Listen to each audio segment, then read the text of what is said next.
Good morning. पिछले class में हम लोग लेक्चर 2 में प्रोग्रेशन के लिए अर्थमेटिक प्रोग्रेशन के बारे में बात किए थे और आज उसी कड़ी में हम लोग ज्योमेट्रिक प्रोग्रेशन के बारे में डिस्कस करेंगे। सबसे पहले आते हैं जो पिछले क्लास में हम लोग डिफाइन किए थे कि अर्थमेटिक प्रोग्रेशन और ज्योमेट्रिक प्रोग्रेशन में क्या अंतर है।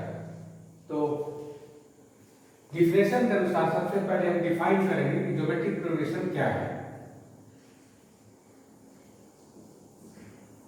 डिफिनेशन में जैसे कि अर्थमेटिक प्रोग्रेशन में क्या किए थे उस बार में हम लोग डिस्कस किए थे कि लगातार दो पद का जो डिफरेंस होगा, अंतर होगा, वो कांस्टेंट होना चाहिए। और ज्योमेट्रिक प्रोग्रेशन में क्या होगा, लगातार दो पद का अनुपात यानी रेशियो अगर कांस्टेंट होता है तब ये ज्योमेट्रिक प्रोग्रेशन होगा। तो क्या बोलेंगे यहां पर कि if the ratio of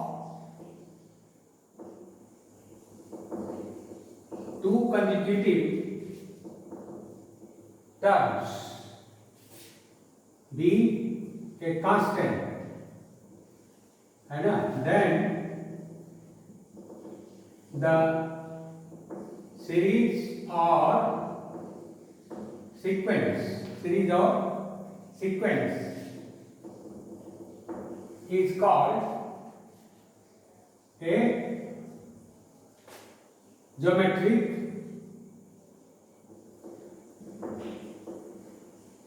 series और सीक्वेंस, ज्योमेट्रिक सीरीज या ज्योमेट्रिक सीक्वेंस कहलाएगा ये। अब देखिए इसमें क्या करते हैं, द कांस्टेंट टर्म, पहले इसी को डिफाइन कर दें। The constant term is known as common ratio, short में बोलेंगे CR, ठीक है। अब आइए कि if nth term be denoted by an, then by definition बता सकते हैं डिफिनेशन से क्या हो गया, लगातार पद का अंतर। तो ठीक an और इसके बाद वाला टर्म कौन सा हो गया, an+1, इसलिए उसका डिफरेंस कांस्टेंट होना चाहिए। तो बाय डिफिनेशन, डिफरेंस नहीं, ratio, that means you can write an+1 divided by an, लगातार पद का ratio, is equal to suppose that r, and r is a constant. ये डिफिनेशन आ गया। यहां से हम क्या निकाल सकते हैं, यही हो गया जीपी, है ना।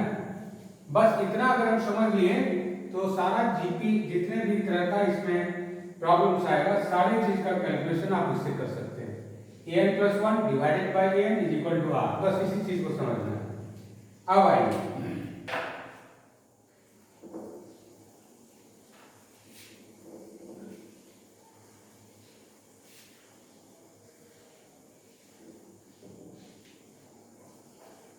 अब इसके अनुसार क्या हो गया, which gives an+1 is equal to an into r, ये चीज आ गया ना। n का मान क्या है, फर्स्ट टर्म से शुरू होगा, सो n is equal to 1 2 3, इस तरह से इसका वैल्यू होगा, ठीक है ना। अब आइए now if case 1, if r greater than 1, तब क्या मिलेगा, देन ये अगर 1 से बड़ा हो गया देन तब क्या मिल गया, an+1 is greater than an। तो फिर देखिए यहां पर वही चीज आ गया जो एपी में था, an+1 greater than an, and therefore series is, चूंकि ये बड़ा हो गया, series is ascending, therefore series or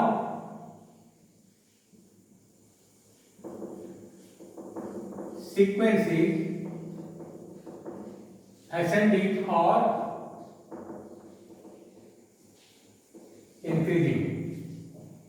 ठीक है, नेक्स्ट में देखिए फिर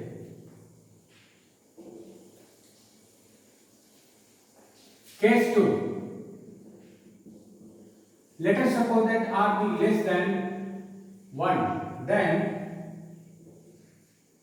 an plus 1 less than an हो जाएगा, और इस केस में सीरीज या सीक्वेंस डिसेंडिंग होगा या डिक्रीजिंग होगा, and therefore series or sequence is descending or decreasing. ठीक है, ये दो केस एकदम सिमिलर हो गया. अब आइए केस थर्ड में. Let us suppose that r is equal to 1, then an plus 1 is equal to N हो जाएगा, और इस हालत में क्या होना चाहिए, कांस्टेंट टर्म होना चाहिए, कांस्टेंट सीरीज, है ना. Now we raise a question, is this series in GP, है ना. ये इसका डिस्कशन हम लोग बाद में करेंगे, ठीक है ना. और अभी हम दिमाग के लिए केवल इतना बता दें, इस केस में जीपी में नहीं होगा सीरीज, है ना. इस तरह का जो केस आया था एपी में, सीरीज एपी में होगा लेकिन जीपी में नहीं आएगा. इसका रीजन बाद में पता लगेगा.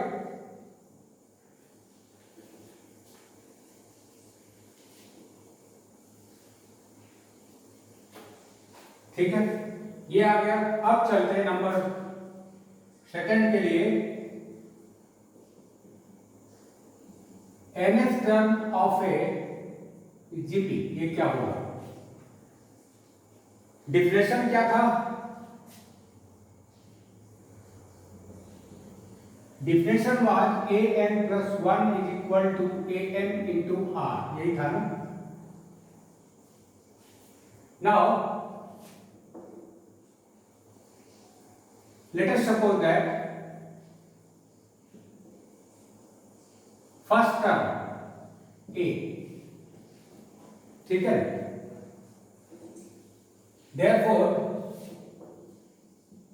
a1 is equal to a, and for n is equal to 1, a2 is equal to a1 into r, but a1 is equal to a into r मिल गया, ठीक है. for n is equal to 2,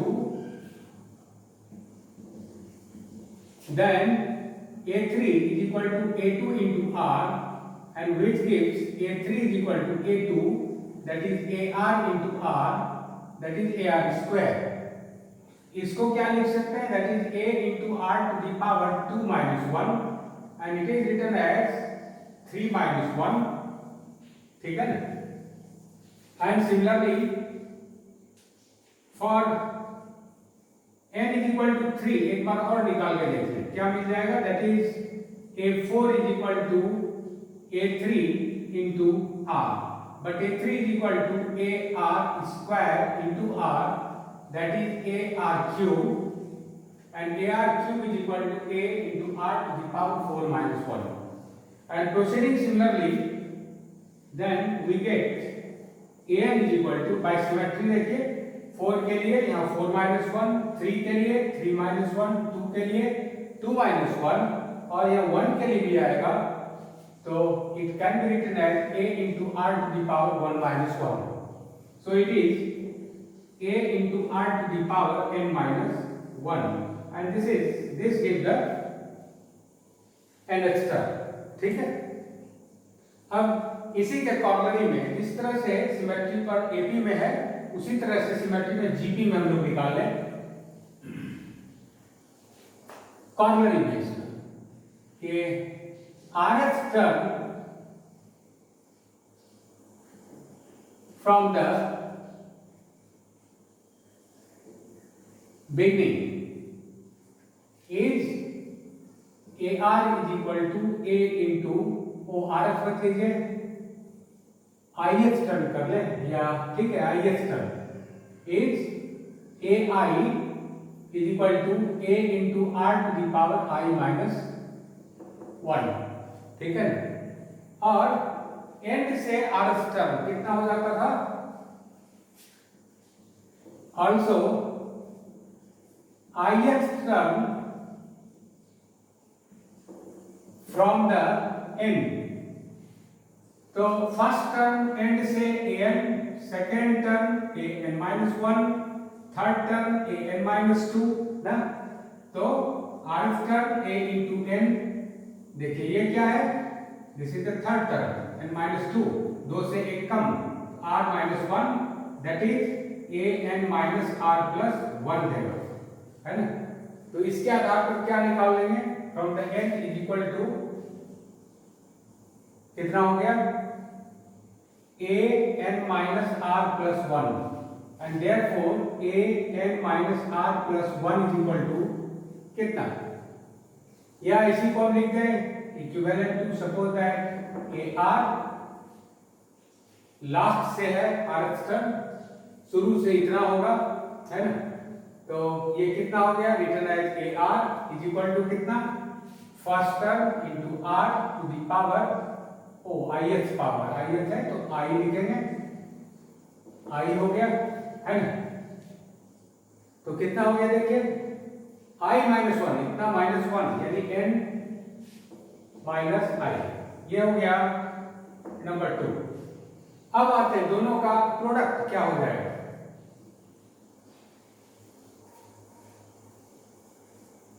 and therefore ai, ये भी I होगा, ai into ai is equal to इस दोनों का product, that is a square r to the power, देखिए r टू द पावर कितना हो गया, पावर जुड़ जाएगा तो कितना बच गया n माइनस 1, है ना। कैसे, r to the power n minus I और plus I minus 1, so n minus 1 and it is written as that is ai into ai is equal to a into a r to the power n minus 1, ठीक है। और nth term यदि last term हो, and if nth term be the last term written by L, therefore ai into ai, है ना, is equal to a into L, which is a constant, a constant. Therefore you can raise a question, क्या हो गया, that is the product of ith term from the end and the from the beginning and the end is constant, है ना।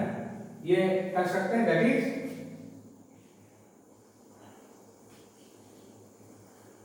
the product of क्या चीज, ith term from the beginning and the end, from the beginning and the end is constant, ठीक है ना। तो ये बहुत इंपॉर्टेंट है। नेक्स्ट हम लोग जानेंगे सम ऑफ द सीरीज, ठीक है। इस तरह से इसको निकाल सकते हैं,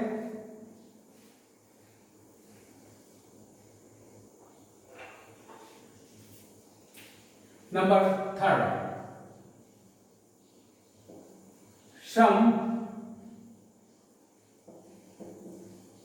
to n terms of a GP, इसको निकालना है। Let us suppose that first term is equal to A, common ratio is equal to R, ठीक है। n टर्म्स तक का सम को मान लेते हैं Sn, and Sn it is sum to n terms, and therefore Sn is equal to first term, second term third term है ना, fourth term and the last term nth term. हो गया, ठीक है। अब आइए क्या कर सकते हैं इसमें। Now it is equal to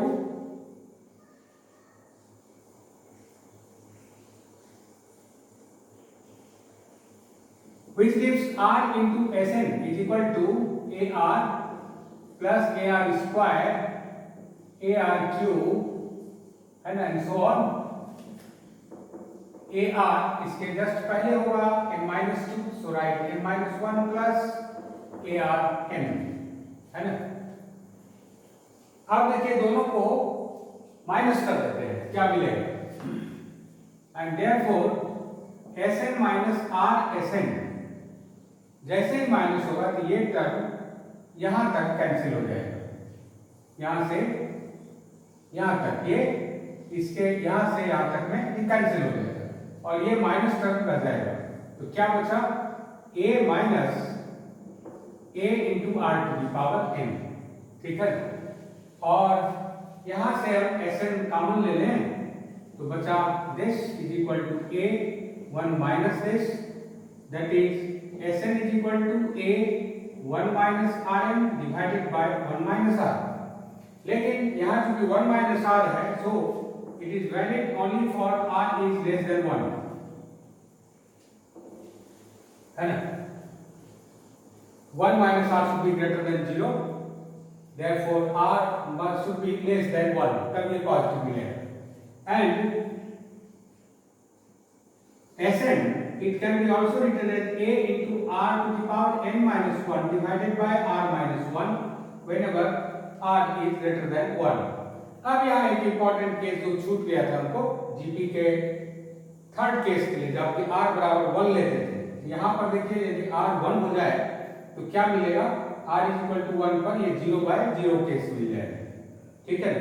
so GP is not defined, इसलिए जबकि r बराबर 1 होगा तो जीपी डिफाइन नहीं होगा, सीरीज एपी में आएगा। इसी बात के लिए हम लोग छोड़े थे, ठीक है। तो उसका आंसर मिल गया, क्या सीरीज जीपी में होगा r इज इक्वल टू 1 पर, तो no, it is not in GP, it is in AP. ये इंपॉर्टेंट चीज है, ठीक है। अब आइए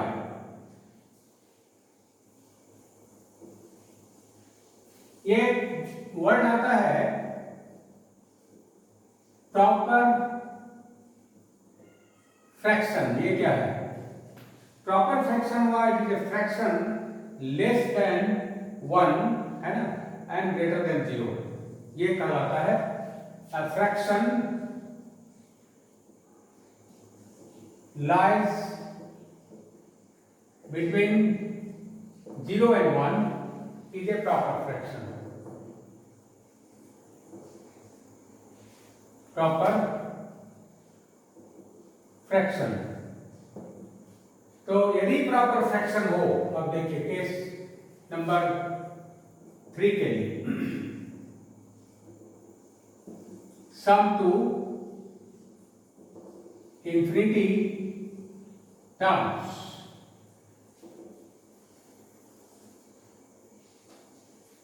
now if common ratio CR be a proper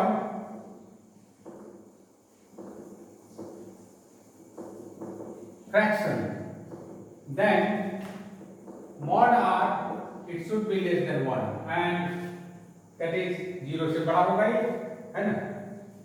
तब क्या हो गया, एंड देयरफॉर इसके लिए भाई लिमिट में अगर पढ़े हैं तो यहां पर हम ले लेंगे limit of Sn n tending to infinity is equal to, यहां से अब इसको ब्रेक कर दें तो मिलेगा, देखिए क्या क्या मिल जाता है यहां से, a divided by r minus 1, ठीक है, and limit of r to the power n m tending to infinity minus 1, ठीक है। तो एक बात अब ध्यान देंगे, लिमिट में r प्रॉपर फ्रैक्शन है, लेस देन 1 होगा and therefore it is a divided by this 1 minus कितना आता है ये 0 आएगा।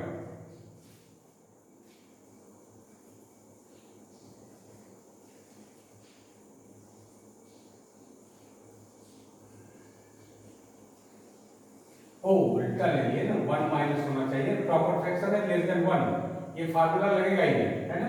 तो कौन सा लगेगा लेस देन 1 के लिए, so right a divided by r minus 1, 1 minus limit n tending to infinity and r to the power n, ये हो गया 0, that is a upon r minus 1, 1 minus 0। क्यों हो गया ऐसा, since limit of r to the power n tending to infinity is equal to 0 whenever r be less than 1 is equal to infinity r be greater than 1, ये आ रहा है, ठीक है।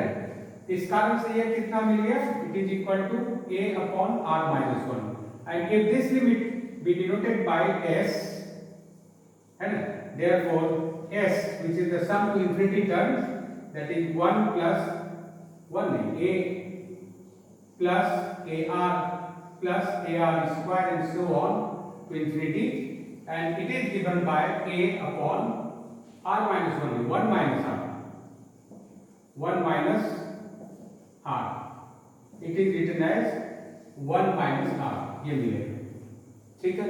ये चीज को ध्यान में रखना है, ठीक है। यही जीपी में आता है, और क्योंकि इसमें ही एक बात लोग छोड़ दिए थे एचपी के लिए,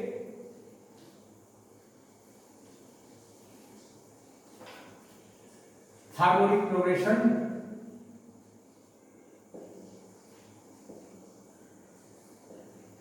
ये क्या हो गया, if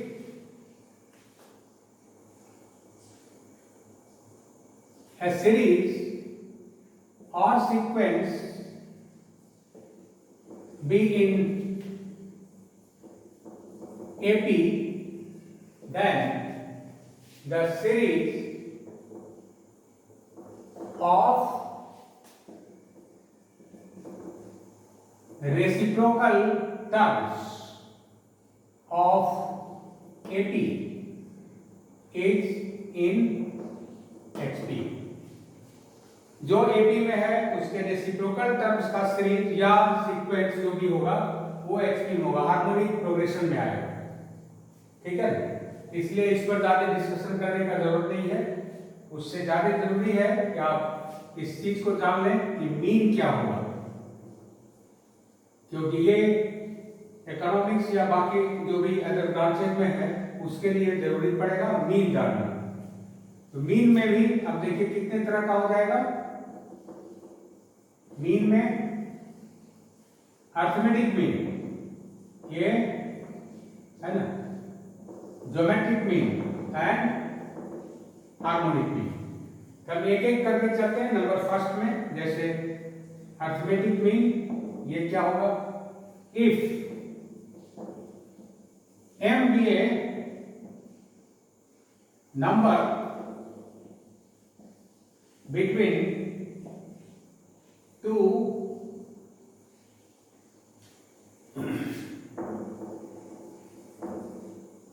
two numbers, suppose that a and b, such that a m b are in AP, then m is called arithmetic mean, ठीक है। therefore arithmetic mean between a and b, है ना, and therefore arithmetic mean between a and b is capital M, या direct लिखें, that is arithmetic mean equivalent to M, यहाँ पर M है, is equal to कितना हो गया, क्योंकि AP में है इसलिए between A and B is given bye, ये AP में है, AP में क्या होता है, लगातार पद का डिफरेंस कांस्टेंट होगा, यानी बराबर होगा।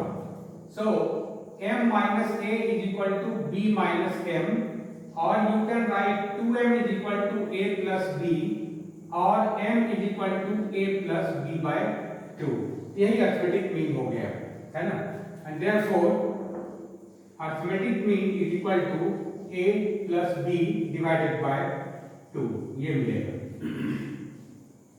ठीक है. सिमेट्री में ज्योमेट्रिक मीन सोच सकते हैं यहां पर दूसरा नंबर में. नंबर सेकंड के लिए इसको पहले नोट कर लेंगे. और सेकंड में ज्योमेट्रिक मीन बिल्कुल सिमेट्रिक है. इफ m, या इसको हम ऐसा करते हैं a रखते हैं, ज्यादा अच्छा रहेगा. और ज्योमेट्रिक मीन के लिए यहां पर हम लोग g करते हैं. g be the number between a and b such that a g b are in ap के बदले क्या हो गया gp में हो जाए. तब g को क्या कहेंगे, ज्योमेट्रिक मीन. ठीक है. Therefore geometric mean between a and b is given by. अब ज्योमेट्रिक प्रोग्रेशन के लिए क्या होता है, रेशियो इक्वल होता है. So you can write g divided by a is equal to b divided by g, that is g square is equal to ab, और g is equal to under root ab. That means product of square root of the product of two numbers is known as the geometric mean. That is, geometric mean is equal to under root ab. ये बहुत important है. हो गया. ठीक है. कोई दिक्कत इसमें. अब इसी कंसीक्वेंस में नंबर थर्ड के लिए बढ़ते हैं. HM हार्मोनिक मीन बहुत आसान है, समझना है केवल. h, if h be a number between two numbers a and b such that a h b, यहाँ केवल चेंज होते जाएगा. देखिए h p, then h is called harmonic mean, है ना. and harmonic mean between a and b is given by, कैसे हो जाता है, ये अगर hp में है तो इसका रेसिप्रोकल है ना. तो सबसे पहले अब देखिए कि since a h b are in hp, therefore इसका reciprocal 1 by a, 1 by h, 1 by b are in ap. और ये जब ap में आ गया तो difference this unequal, that is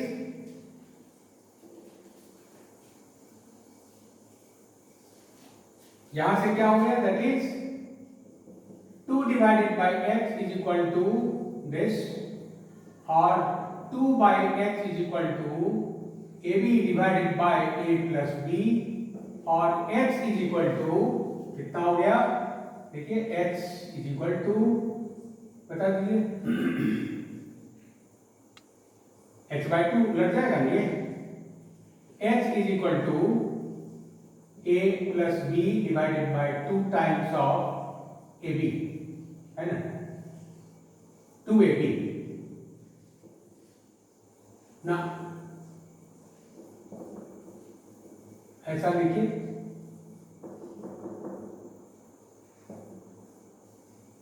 divided by b ये मिलेगा.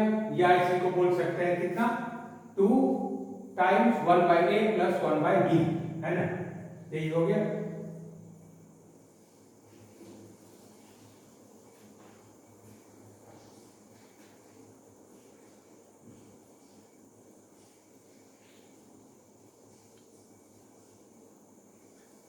ये हार्मोनिक मीन हो गया. नेक्स्ट में जाइए. देखिए if a1 a2 and so on an be n arithmetic means, है ना, between a and b, then by definition ये अर्थमेटिक मीन है. इस बार अब एक नहीं है बल्कि n अर्थमेटिक मीन है दो के बीच में. then A, A1, A2 and so on, AN, B are in AP। तो सबका मान आप कैलकुलेट कर ले सकते हैं, कैसे मिलेगा? And let us suppose that D be the common difference, therefore A1 is equal to A plus D, ये मिलेगा। D का मान यदि मिल जाए तो काम हो जाएगा, या डायरेक्ट निकालिए यहां से। कॉमन डिफरेंस हो गया, फर्स्ट टर्म कितना है A, नंबर ऑफ टर्म्स कितना है, ये n अर्थमेटिक मीन है दो के बीच में, A और B के बीच में है, तो कुल कितना हो गया n प्लस 2। लास्ट टर्म कितना है B, and therefore the last term is equal to first term plus n minus 1, n plus 2 minus 1 into D। कितना मिल गया देखिए, तो that is B minus A is equal to n plus 1 into D, therefore D is equal to मिल गया B minus A divided by n plus 1, यही मिल गया। ठीक है, अब A1 A2 सारा चीज निकाल ले सकते हैं। A1 is equal to होगा A plus D, A2 is equal to A plus 2D, therefore you can find RF mean हम निकाल लें, AR that is RF mean between A and B, which is equal to A plus R into D, that is A plus R into D का मान दे दिए B minus A divided by n plus 1, so write A into n plus 1 plus R into B minus A divided by n plus 1। ठीक है ना? कितना आ गया ये देख लीजिए, A के साथ क्या क्या है यहाँ, और ये कितना हो गया A के साथ, तो n minus R into A, n minus R into A, और प्लस यहां से देखिए ना, A के साथ आ गया n minus R plus 1 into A plus R into B divided by this, and R is equal to 1 2 up to n, ये n arithmetic mean मिल जाएगा उसके बीच में। ठीक है ना, इस तरह से आप निकाल सकते हैं। उसी तरह से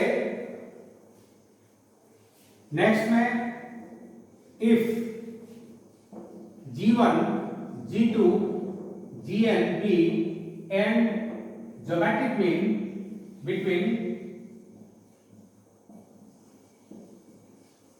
A and B, then obviously A, G1, G2, Gn, B are in Gp होगा। अब आइए ये क्या है, फर्स्ट टर्म, ये क्या है